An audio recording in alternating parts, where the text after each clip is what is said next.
Hello everyone, it is Wednesday, which means that I am here with your Woe Is Me Wednesday, and today we are talking about going from blame to accountability and how we can keep others accountable for their actions without shaming or blaming them.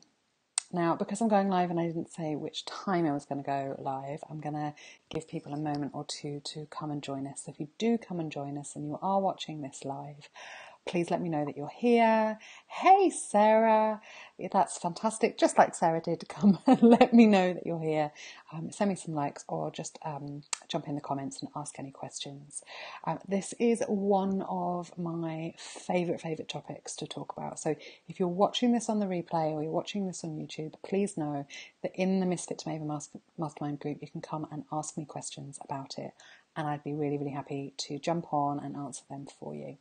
So I'm going to dive in because I've actually got quite a lot of stuff that I want to cover today, and so I'm just going to go for it, and we'll cover as much as we can in this very short time. So the first thing that I want to say is that becoming accountable first and foremost for yourself, recognizing where your own patterns, where you shift responsibility onto somebody else, or hey Lisa, when you shift responsibility onto somebody else, or you have what we used to call in the film industry Teflon shoulders, where you're like, no, that's not me, and you kind of shirk the responsibility of just owning up for something, is the first part of this process.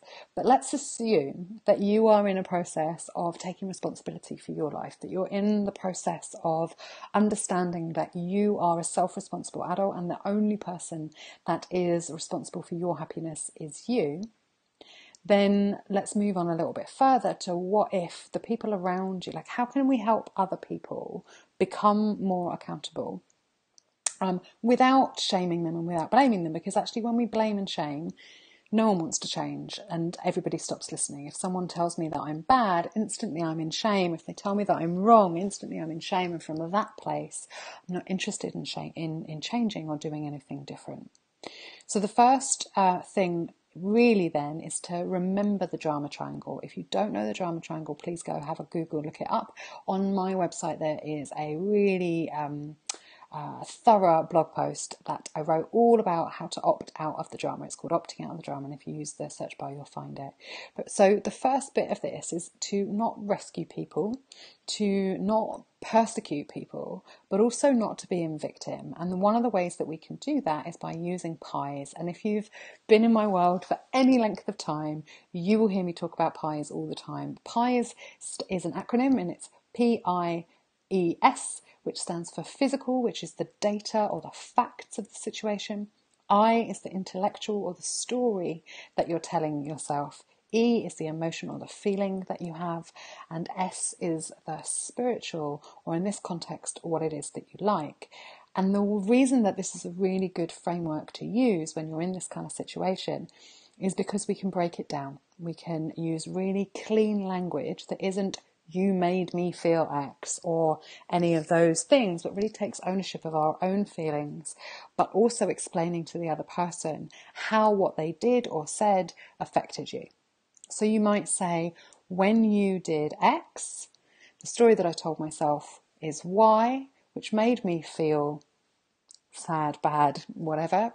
And what I'd really love is for you to hear me in this, and I just wanted to express that, or I'd love for us to find another way to work through this in future, or whatever it is, knowing that they are within their rights to say no.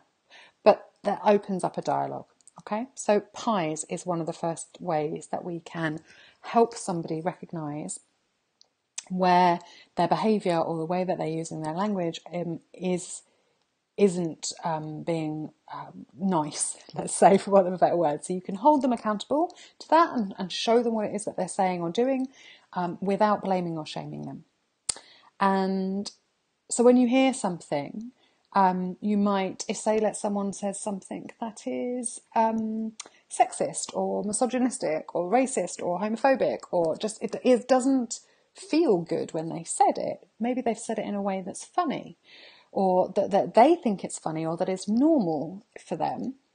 You could stop them and say, when you said whatever it is, I felt Y, and I'm not sure that that's how you intended it. but that's how it came across. And it's having the courage to not blame, just to mark it, and also have that really clean language and the ownership of that. So what I guess one of the aims of this all of the time is to move from being like perfect at something to being, I really like to reframe perfection into being impeccable instead. And so the difference between that is that when we are impeccable, we're looking to do our best. And when we're trying to be perfect, there's so much that could go wrong and so many areas that we could be a failure at. And the thing is, all of us are just trying to figure this out. The only reason that we might want to help someone stay accountable is because it makes for a better relationship and we want a deeper connection with them. So often just explaining that in the first place is also a really helpful thing you can do. Please help me get through this. 6 really great words. Hey, Stella. I would really love for you to hear my perspective on this. Now, the next part that really brings me to is consent. There is nothing worse. Has anyone ever done this where you write something on your Facebook page or you say something to a group and then somebody really wants to coach you on it or give you their opinion and you didn't ask for it? The kind of coaching without consent or the advice without consent is something that we really need to address as well in ourselves. So if we want to help people to stay accountable, then we also need to kind of be accountable ourselves. And that means leading from a place of consent. So you could offer, would you be open to some feedback? Is a really nice way to start that. Or would you be open to hearing my perspective? Or would you be open to hearing some thoughts that I've got on this? And just asking for consent before we dive in and lecture someone, because otherwise it can feel like a lecture if they haven't asked for that kind of feedback. So there's one more bit that I want to add in, and I have to look at my notes for this. So sometimes we're like, why did someone say something in that way? Why did they not turn up? Why did they not do what they said they were going to do? I want to hold them accountable, but I really don't understand. So our desire is to blame them because actually they're wrong. And I want to explain a little bit of the psychology behind that. So it's what we call reflexive interpretation. And reflexive interpretation is the process of making observations and then thinking about what we observe and then creating an interpretation, a conclusion and a judgment based on that. And it's one of those things that we do by reflex, which means that it happens very, very quickly. We don't necessarily think consciously about the process of our thinking. We simply allow our brains to use whatever process or programs they've been given by training, by culturalization, or unconscious learning.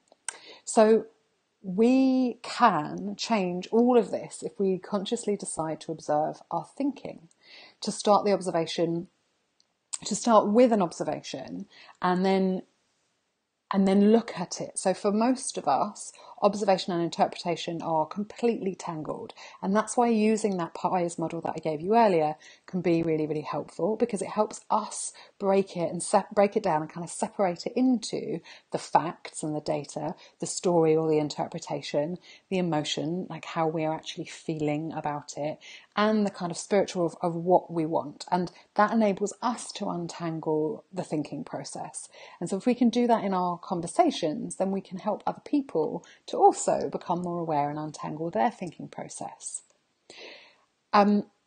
People often ask me at this point, how can we get our observations and interpretation mixed up? And there's a story which is all about the rainforests of Venus that I'm going to share with you very quickly. So a guy called Carl Sagan once told the story of the early astronomers, and they looked up in the sky with their primitive telescopes and observed the planet Venus. And it puzzled them greatly because Venus had no observable surface, not like the moon or like Mars. It just appeared just like a featureless, flat disk in the night sky. And so they asked themselves, well, what could possibly explain that? Well, I suppose it might be mostly covered in clouds. Yes, that would explain it, since clouds are obscure everything beneath them. So they continued, well, what surface conditions would we need to make clouds? Well, heat. We know that Venus has heat because it's close to the sun and it's got water, and it made sense to them. So they continued. Well, what kind of surface do you get when you have heat and light and water? Well, tropical, it's a rainforest. And this all made perfect sense to them. So they concluded that the surface of Venus was covered with tropical rainforests. As it turns out, the temperature on the surface of Venus is 460 degrees centigrade, and the clouds are made of sulfuric acid, which brought Carl Sagan to his point. Observation, featureless disk. Conclusion, tropical rainforest. And the same storytelling happens in our brains all of the time. Sometimes it's based on good information, and sometimes it's based on assumption. And so our job really is to question our assumptions and to question the assumptions that other people are making, and to do so from a curious place and a kind place, not from a dismissive or defensive place. And if we do that, then we can keep other people and ourselves accountable without blaming or shaming.